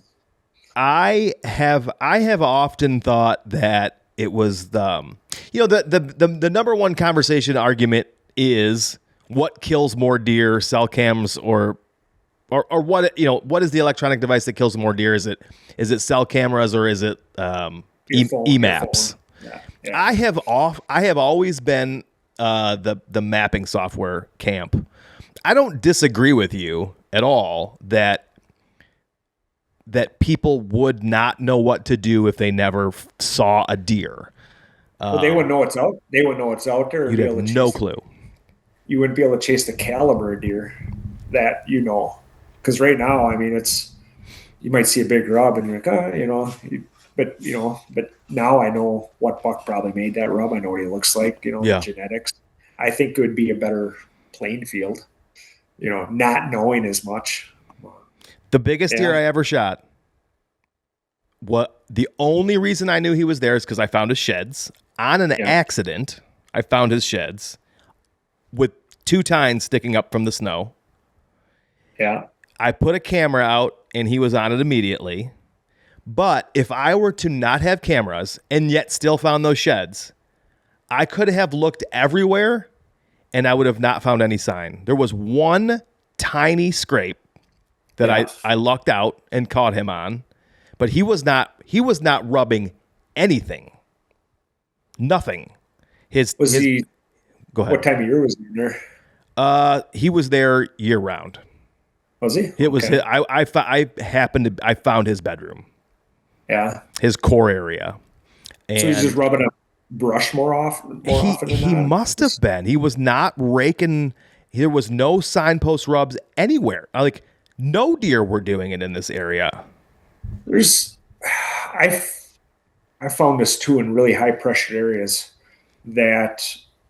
so I'll be scouting an area and I'll be going for that long walk and it's just nothing. I'm like, God, it just looks too good.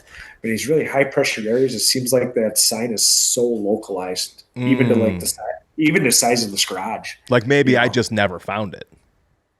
Yeah. I mean, it's like he's spending a lot of time in this one, like I'll find an area and all of a sudden I don't see anything. I might see one rub in the whole property and then all of a sudden I get to this one little patch and it's like boom, boom, boom, boom, Yeah.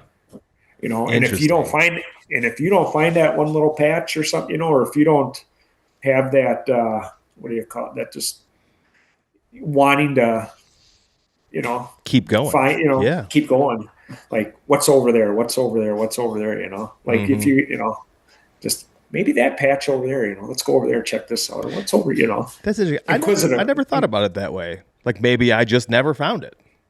Yeah. Like I got him on multiple cameras in 10 acres. Like he was moving very specifically in here.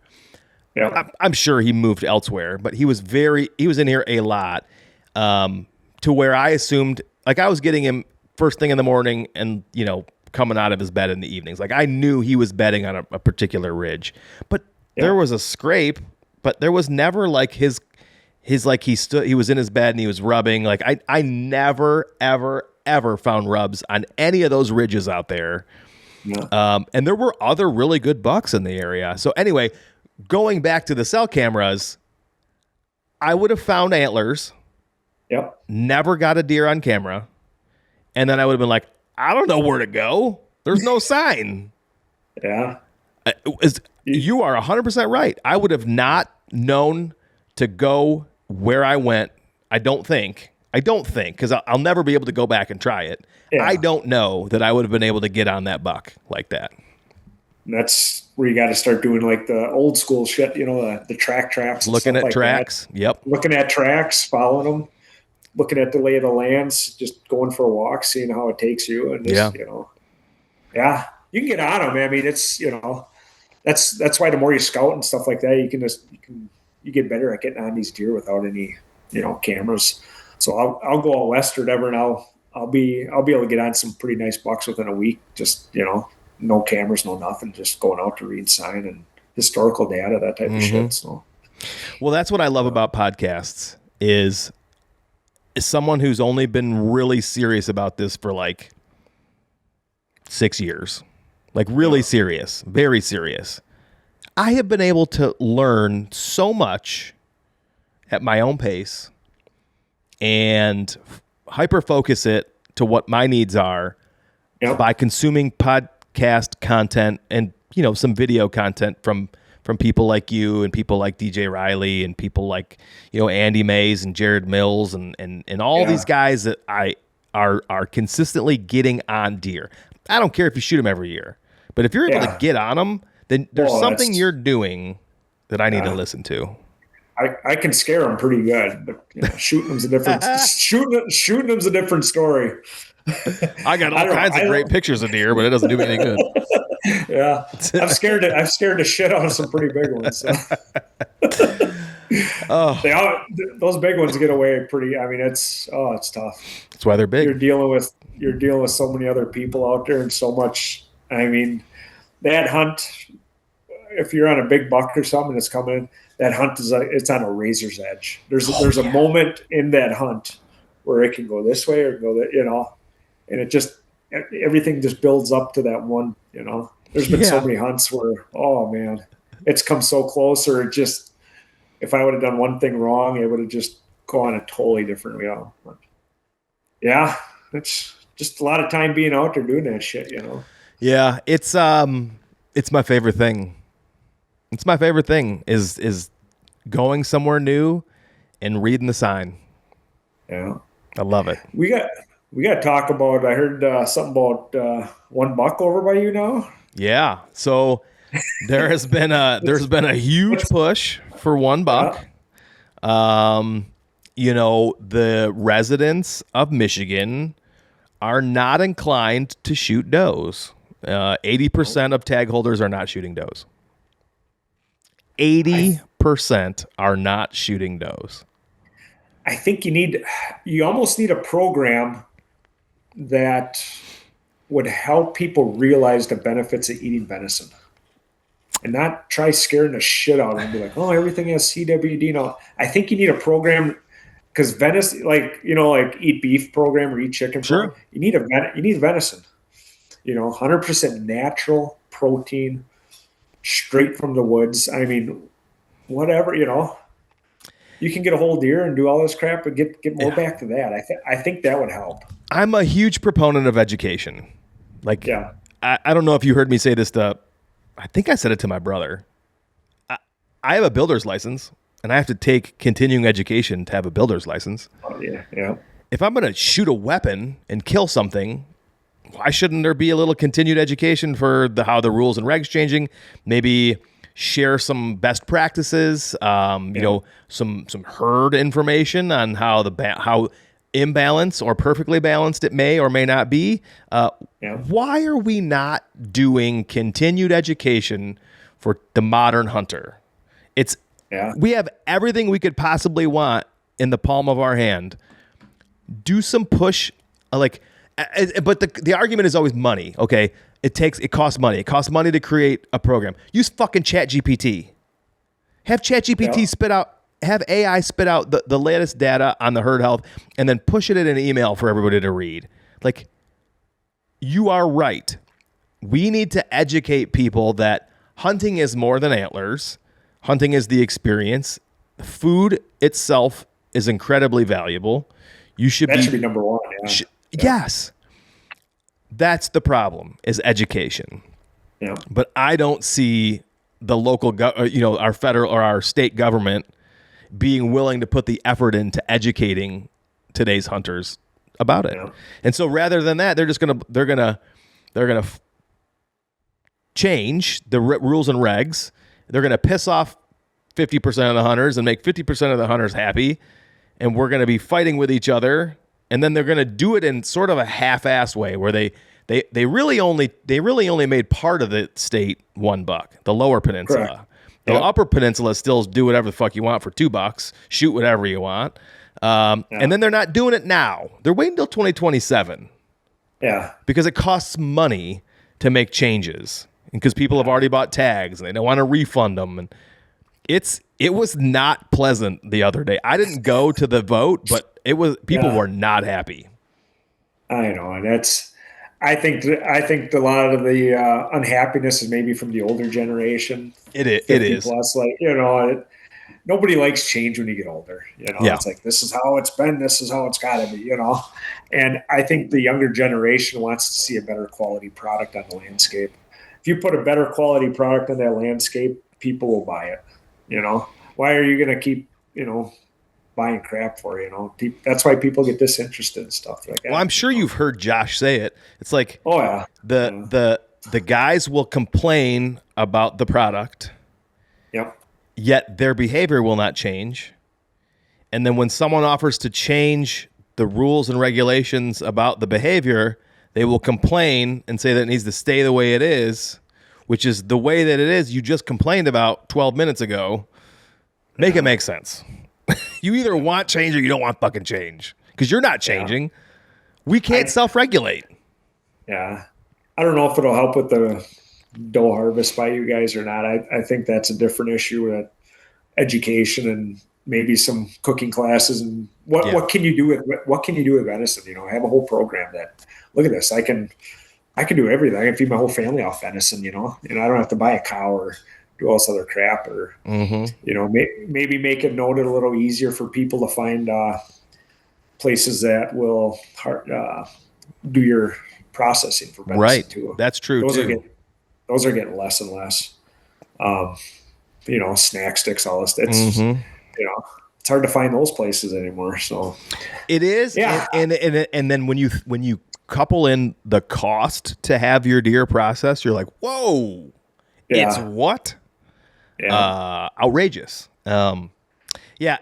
I don't know. And I will admit that access is a bit of a problem too. So where I live, everybody lives on 3, 5, 10 acre parcels. Yep. And you can't get access on every single one of them, but every single one of them's got 3, 4, 5 deer living on them.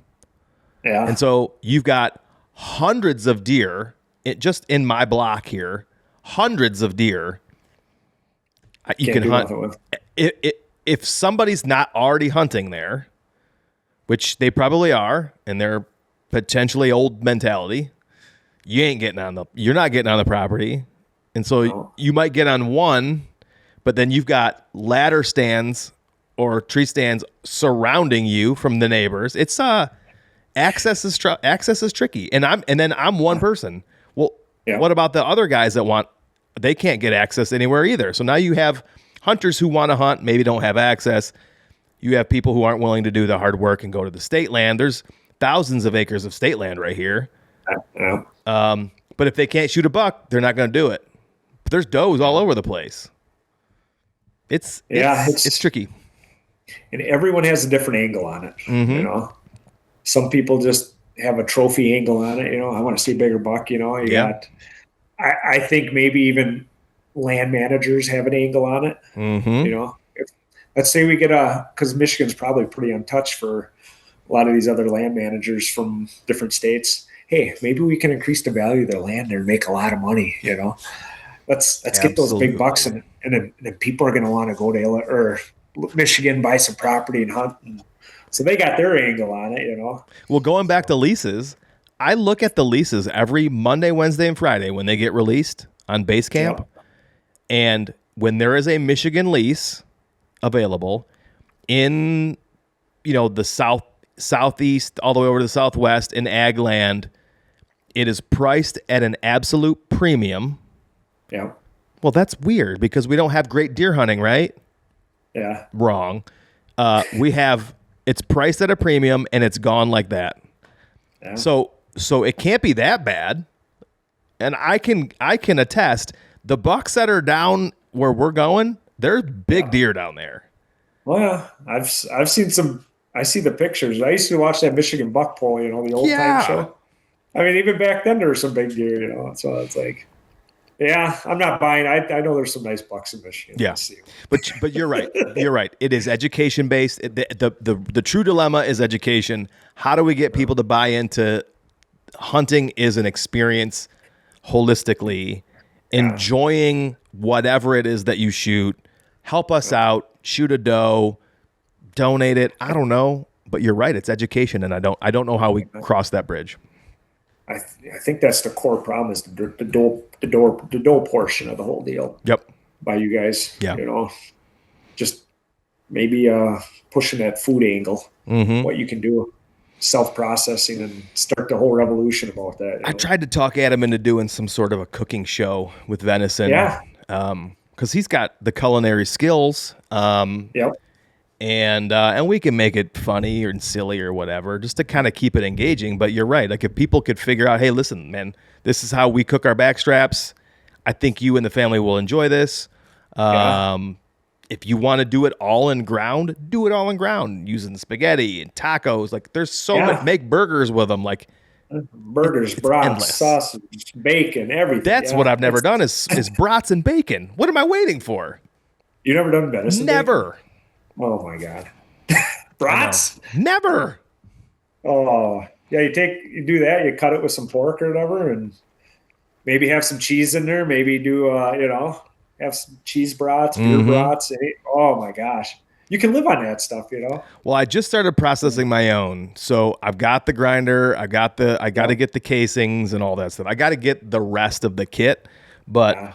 I'm all in. Like I don't plan to take my deer to a processor ever again. Cause I love the fact that I can hang it in the barn and carve it off. I love the fact that I can do it right behind my truck in the field and quarter it up and put it in the cooler and bring it home and do it later. Like I love that.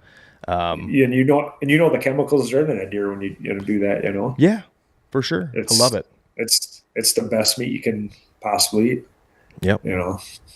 Yeah, you got to try the like, natural casing hot dogs and stuff like that. Oh, cold smoked garlic sausage. Ooh, baby. Yeah, I got to get a little more adventurous.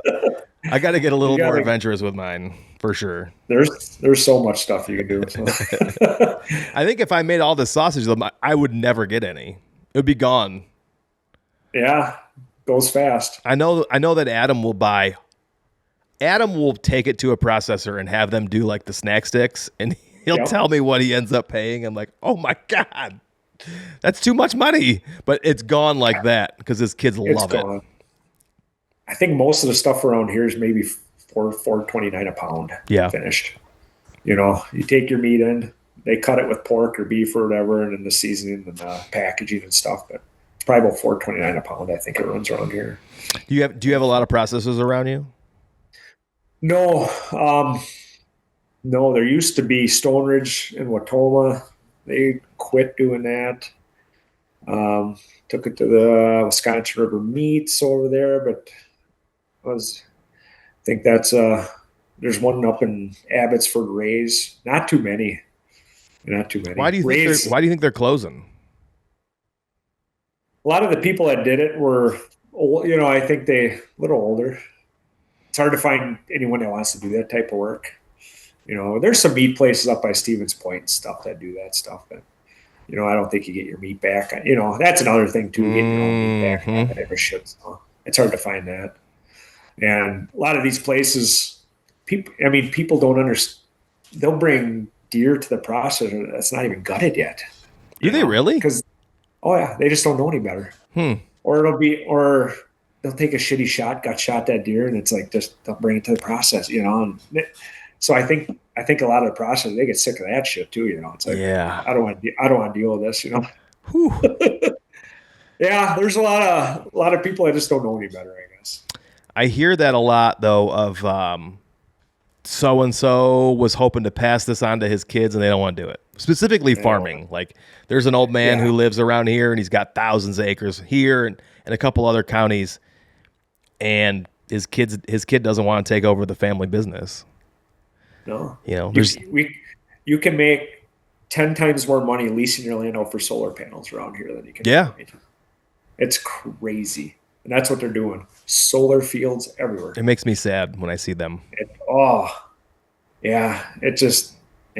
20-year lease. Because the solar panels only last for 20 years, right? And so it's a 20-year lease, and I don't know who has to clean it up after the fact. You know what I mean? Because you can't take these solar panels and just chuck recycle them, right? Yeah. And most of these farmers that are doing these leases, they're not going to be around in 20 years. Yeah. They don't give a shit. They're making money hand over fist right now on it. It makes me sad for a couple reasons. It makes me sad because I don't like the way it looks.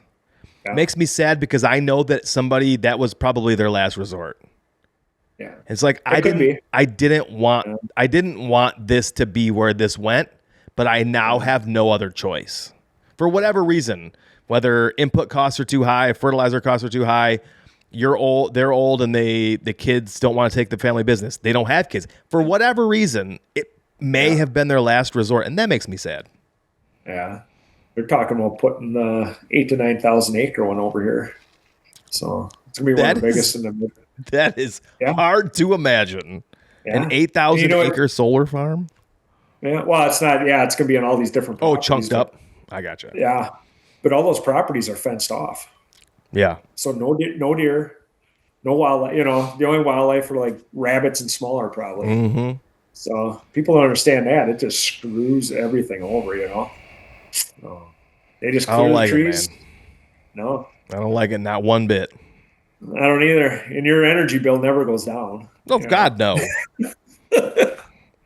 We went to two of our resource commission meetings ago, Adam and I went, and the first discussion was DTE, which is our utility provider, was wanted to sell a hydrologic dam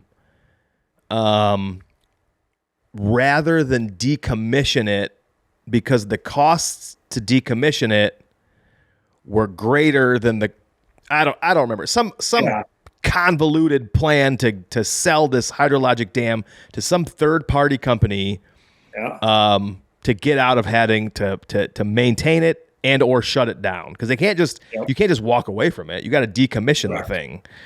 And listening to them talk about costs with absolutely zero care to the customer, the end user, was infuriating. That's business. But it was nice to hear the resource commission so they kind of really were putting them in their place. Yeah, That's good. It was nice. Yeah, that's some of these businesses. That's all it is. It's greed. Yeah. Just greed. For sure.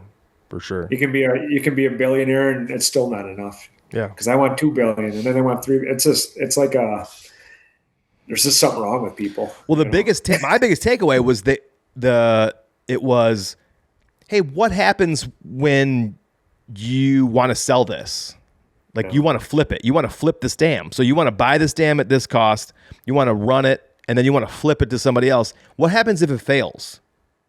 Yeah. And there was this history of every single dam, this is just business, is opened up under a different LLC. Yeah. So when that dam fails, the LLC files for bankruptcy, and they're like, I got nothing. I need federal funds to fix this dam now. And then the state and the federal government are left to fix it. The business filed for bankruptcy, and the residents all suffer. Yeah. Yeah. That's a big middle finger to everybody out here. Yeah. That's really sad, man. I know. Some of these places just don't care. Yeah. Then you get all these investment these investment companies or whatever, they buy up gas station chains or paper mills, and they just run them into the ground, milk them for what they're worth, and just part them out. It's all over. Yeah, it's just greed. Yep. Got to make more money. And I feel weird because I'm in the construction industry, and it's like I need to build stuff in order to pay for my stuff to feed my family. Isn't that the biggest Ponzi scheme? This, like, America, and I mean the whole world, I guess, for that matter. Yeah, is to rely on a piece of paper that they tell you is worth something. And then it's like you're an indentured servant for your entire life. You know 100%. what I mean? It's crazy. Why can't I just go out and harvest a deer, feed my family, do all this stuff? But it's like, no, this is worth something, and you got to work your whole life and pay taxes, and we're gonna work you, take your best years out of your life, and we'll give you your last 5.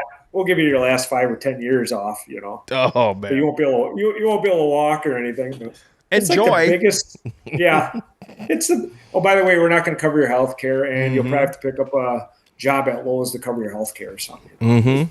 It is just breaks my heart. Yeah, you're floating on a rock in outer space, paying taxes to a government that does not care about you. Not even one bit. Like you said, for a piece of paper, that's value is backed by maybe gold. We don't really know what's in the Federal Reserve. It used to be gold, right? I don't think. Oh yeah, it's not the gold standard anymore. Yeah, it's not the gold standard anymore. Yeah, so. It's worth what we tell you it's worth. You can buy what you. Yeah, that's depressing as hell. Yeah. What are your goals this year? My goals this year? Yeah. So in Michigan, it is to again shoot 1 buck, 3 does, 1 on public, and to get 1 new permission piece. Okay. In Illinois, shoot 1 doe, 1 buck, and get 1 new permission piece. You got these written down, I see. Yep. In Ohio, I have 1 permission piece, 1 buck, and 1 doe. The tricky part about Ohio and a doe is, as a non-resident, you can't shoot a doe I don't think I can shoot a doe on public land. I think I can only shoot a doe on private land. Oh, really? There is some sort of a caveat with doe harvests as a non-resident in Ohio. Yeah. I'm probably speaking out of turn there. Someone will yell at me, but there is a caveat. Like I can't just get a buck and a doe tag and just go whimsically shoot a non-resident doe. And then my window for shooting a non-resident doe in Ohio is not the duration of the standard season. It closes at a certain point too. And then for my podcast goals this year is to get one partnership for the podcast, record all episodes on video as well, and to maintain my brand identity, which is to be a whimsical skedaddler. I seen that, yeah, whimsical skedaddler. That's good. Yeah, that's a lot of deer. That's a lot of cutting venison there. Well, it's definitely more than 6 deer. But if I got to set my goals, and then if I fall short, I can still say, okay, well, next year I'll work harder at it. You're right. That's 3, 6, 9. That's 11 deer. I don't think I can shoot. I don't think I'm going to shoot 11 deer. Oh no, it's not. It's 4, 5, 6, 7, 8. It's 8. I was counting my permission pieces as deer. You can do it. Yeah. It's 8. I can do 8. It's a lot of dragging. Yeah. How about you? We're gonna go for 5. 5. Like to shoot 3 does and 2 bucks. All in Wisconsin or anywhere? Well, I'd like to get 1 buck in Wisconsin, a real respectable deer, and I'd like to get one in North Dakota. I'm gonna go out there, knock one down that week. You gonna go by yourself? Yeah, I know a lot of people out there. I mean, I just from going out. I've been going out there since 2010. Mm-hmm. Last year was the first year I didn't go out there. But I met just a shit ton of people out there, just by going, friendships and stuff. And I met like Greg Godfrey and that whole group from Tethered out there, So when they're out in that area, I go and talk to them. Nice. Garrett Prawl, DIY Sportsman, all that. Oh yeah. I met all these people out there, so it's pretty cool. And it seems like everyone on accident. You meet them on just happenstance. Yeah, we're staying at the same camp or something. Yeah. Okay. Nice. Yeah, they got their camp set up, so I go over and introduce, just start bullshitting with them or stuff. So, and really nice people. Everyone I've met is really nice. So, but yeah, not too many crazies. I seen the Seek One boys out there one year. Okay. So I wonder if it was the year that they had the gun. Did you hear the story about when he had the gun pulled on him? Yeah, I heard sirens that morning. Yikes. Well, there are some strange people out there. They're lonely. It's quiet and few cocktails, Mm-hmm. I think that's what it was. The right lighting conditions, boy. People might look cute. Oh, no thanks. Well, I think that seems doable too. Yeah. Cool. I think so. Good. Well, I look forward to following along on your adventures this year. And I appreciate you doing this with me. I know, like I said, it's been a long time coming, and I'm glad we were able to make it happen. I appreciate your friendship. Maybe one of these times I can tag along with you and Uncle Matt, learn something from you guys in person. Yeah, because it's fun. I think he told me one day he had a hell of a time keeping up with you. So yeah, we can. He's gonna kill me for that. We're gonna have to get him some cardio in there, maybe. I don't know. Well, I go at a pretty quick pace. I kind of buzz through stuff. You know what you're looking for. So I go at a pretty quick pace to cover some ground. Yeah, I think I would like. Everyone's different. Yeah, everyone's different. I would say it depends on what I'm doing. It depends on where I'm at and what I'm doing, the speed at which I'm going. Especially if it's somewhere I've never been before, I'll slow it down a little bit. But if it's somewhere I've been, like you said, you know what you want to see, and it isn't this per se. Yeah. But I would love to catch you guys sometime on one of your scouting adventures and tag along and listen and learn. And maybe we can do that someday. Yeah, definitely. Cool. Definitely. I appreciate you having me on. It was awesome. Oh, hell yeah. I love it. Tell everybody again where they can follow along with you. Pretty much on Instagram, shadow_pursuits. Kind of post my stuff on there. So I would encourage everybody to do that. It's a good follow. Not just for the content, like quality, but it's good entertainment as well. Yeah. You're one of the first guys I ever saw with a mosquito net on his face. Hey, they get pretty bad in the summertime. You aren't kidding. So you got to have everything covered. You got to wear gloves. You got to have a mosquito. If you can handle that in the middle of summer like that and just stay calm in that situation and stuff, you're doing pretty good. And if anybody doesn't know what a mosquito net is, just go to Dunham's in the camping section or your local sporting goods store in the camping section. It's a little package of what almost looks like ladies' nylons, and it's a little bag you put around your head. Because if you've never been trapped in the woods and the mosquitoes are flying up your nose or in your ear holes, you haven't lived. And this little teeny tiny investment will save your ass. Oh, definitely. There's times you can't go out there sometimes without that stuff. I mean, it would drive you insane. 100%. 100% agree. Brian, I thank you, man. Yeah, thank you very much. Yeah, appreciate it. Thanks, everybody, for listening. We will talk to you all next time.